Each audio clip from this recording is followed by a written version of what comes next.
Hey guys, the people always ask me, how do you pay with your ring? Why can't I just pay with my phone or just pay with cash? Let's talk about that. Let's talk about the advantage of paying with your wedding ring, your ring, Oruka ring, as opposed to paying with your cash.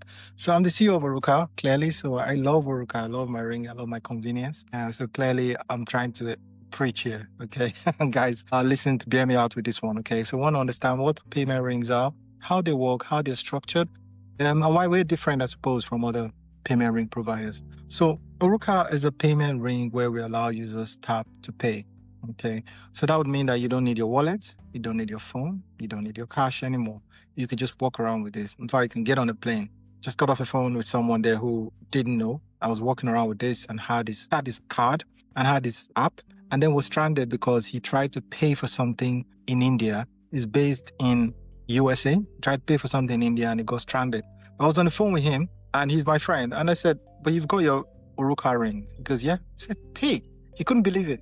But he just paid with his ring. And not because he's my friend, but because we could tell.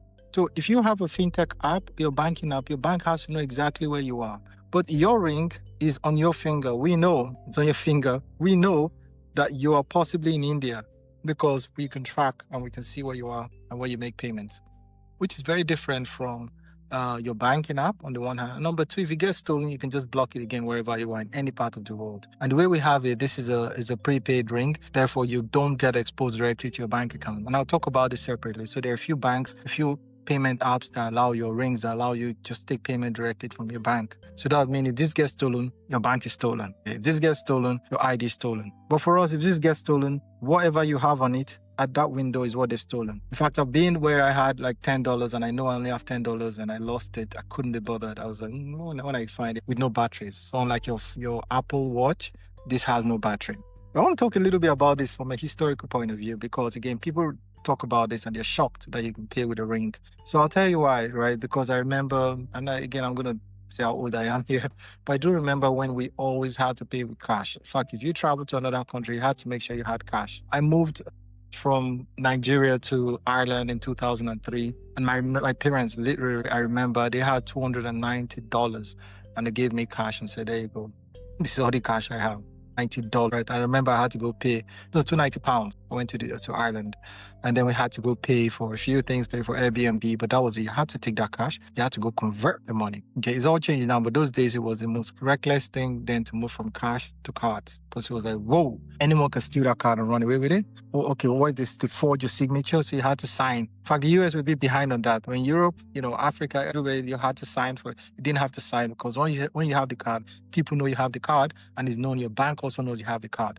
Unless you declare it missing. Yeah, so that's the difference. But again, so people still, and nowadays it's almost impossible for you to pay without your phone. So you go into your phone, you tap to pay with your phone. Again, I remember when people went in and people would see your phone and go, are you allowing your bank into your phone? Like it's one of the most impossible things. So when we had a Nokia those days, it's only for phone calls and only for text. That was it.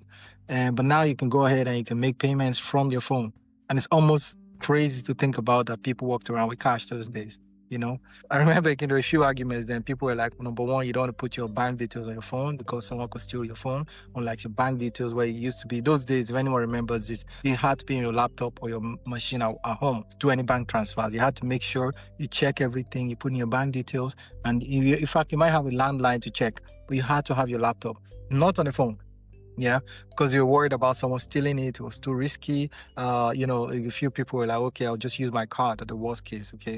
It was too vulnerable. It was too risky. People worried about the battery life. People worried about people seeing what you're typing. So it was just fear, right? Unnecessary. And looking back now, we're so used to our phones that it's almost unnecessary to think about it.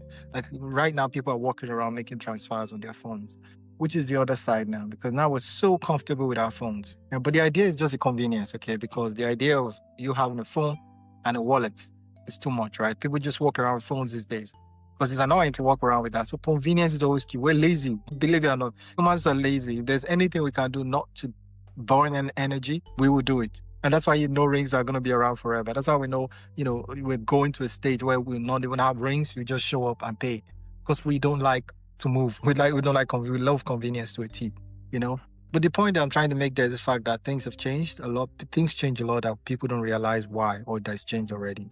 mostly always because of fear, right? So you come up with the fear and go, okay. I mean, someone came to me and went, I love the rings. I love the idea of paying with a ring, but what if someone steals it? Okay. But I looked at him and said, but you've got your phone today, yeah? And you've got your wallet, yeah? So which one do you think people are going to steal first? If someone comes to you and steals something, what do you think they're going to steal first? The phone you're looking at or the wallet? So it's fear. But the fear is almost irrational because you've got a ring, which is a payment. It takes you a few seconds to take this out compared to your phone and wallet, which is snatched already.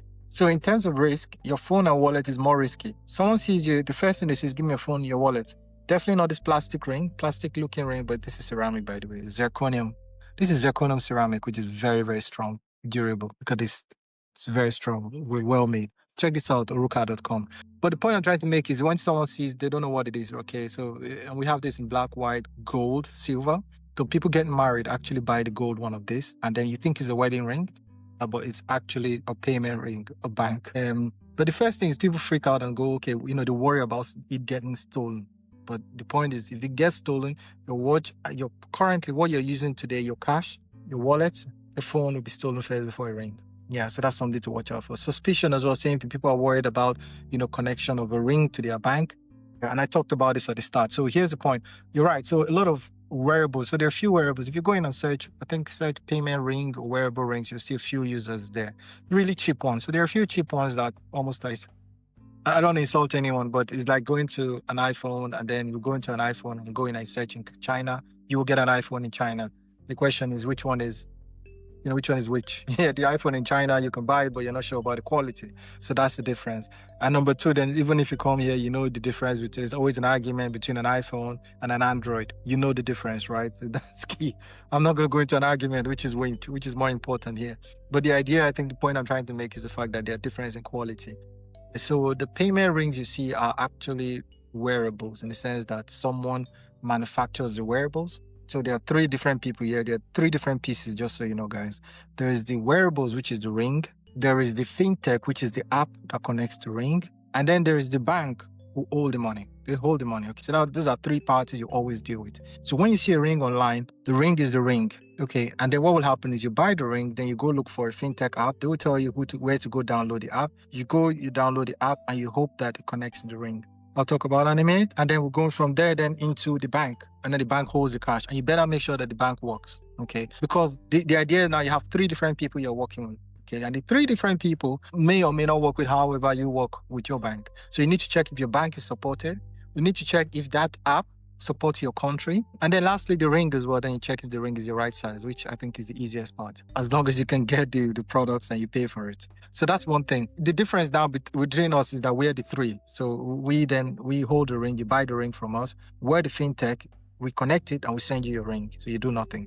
And then the banks, we have relationship with all banks. So we turn ahead and if you're from Morocco, we have a bank in Morocco that we say, okay, here's a bank in Morocco. If your bank is not this bank, you can go to this bank, you can convert it or use your debit card with your bank and connect to our ring. So we work with everything, which is very different from other wearers. I think people ask me a lot. They're like, oh, what's the difference in different rings? The different rings is the fact that, number one, we're the only ones. I mean, there might be a few coming up, I think, in the future. We're the only ones that has a ring provider, fintech bank, and collaboration with banks. You don't see that. Generally, when you see a payment ring provider and they tell you to go download another app from another company. And then from that company, then they tell you if that company, but they give you a list of banks to work with. You better work with those banks. But for us, we have all of that. So that's the difference. And number two then is what's the difference between us and payment rings and fitness rings, which I will talk about.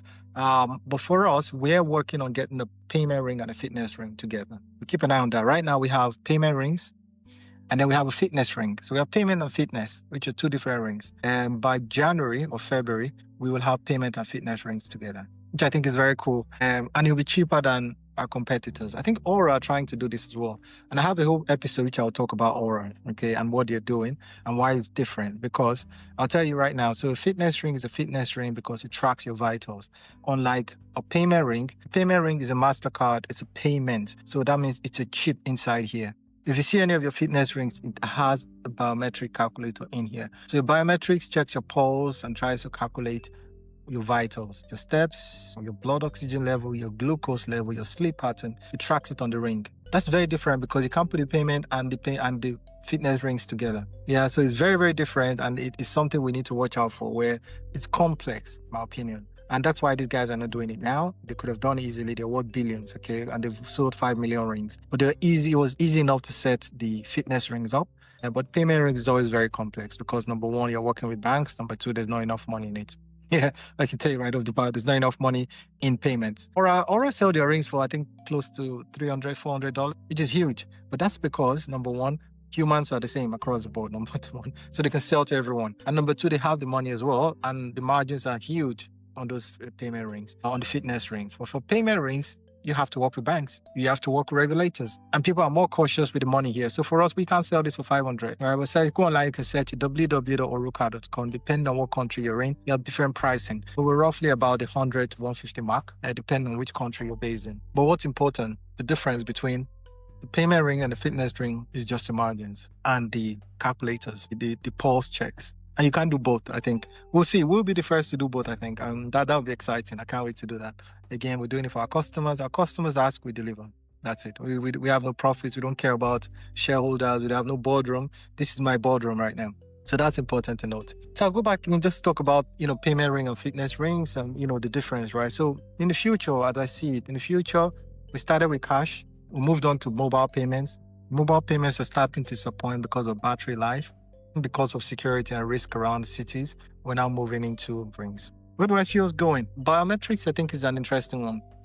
Biometrics have been around forever. Same thing as payment rings, by the way. Payment rings have been around for a while, but we've just cracked it. It's still early. But we've cracked it because now we've linked it so that you can make your payments, connect to various banks. Because those days, what used to happen is you have a bank that would give a ring, one small bank in the middle of nowhere, and then if you move house, it's gone. If you buy this ring from JP Morgan, when you're tired of JP Morgan and you want to move from JP Morgan to another bank, it's gone. The ring is useless. That's why it never worked. But now we now have this so that is independent of your bank. You can pick up this ring and work with another bank, any bank possible, which is what we're doing now. A lot of people don't stay with one bank for too long. And you don't need to. I promise you don't have to.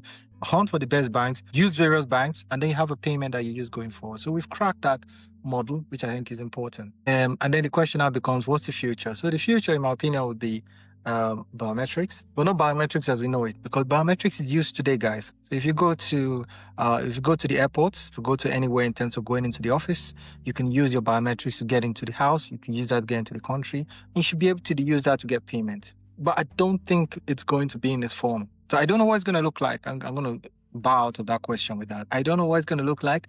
But what I do know is that it's not going to be a thumb print as you have it today because it's just too risky. Our thumb print, when I went to the US, I had to thumb print. Now, I was only comfortable to thumb print in Dubai and most countries you go to. You thumb print, right? You thumb print because you know it's going to the government.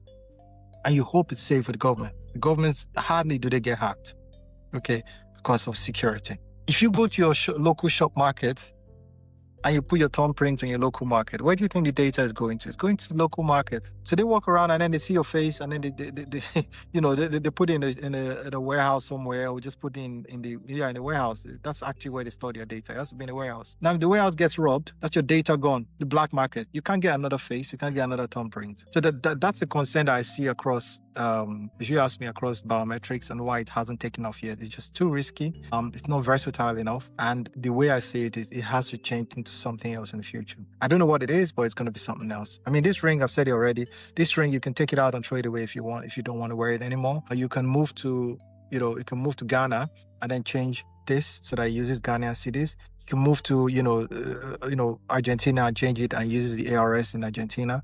So you can use anything, any currency at all. It's versatile. But your face, when you use it, you can't change it. If it's gone, it's gone. If it's stolen or hacked, it's stolen, hacked. You can't go for another face. You say, oh, my face is now in the black market. Your face in the black market is gone. If it's in the black market,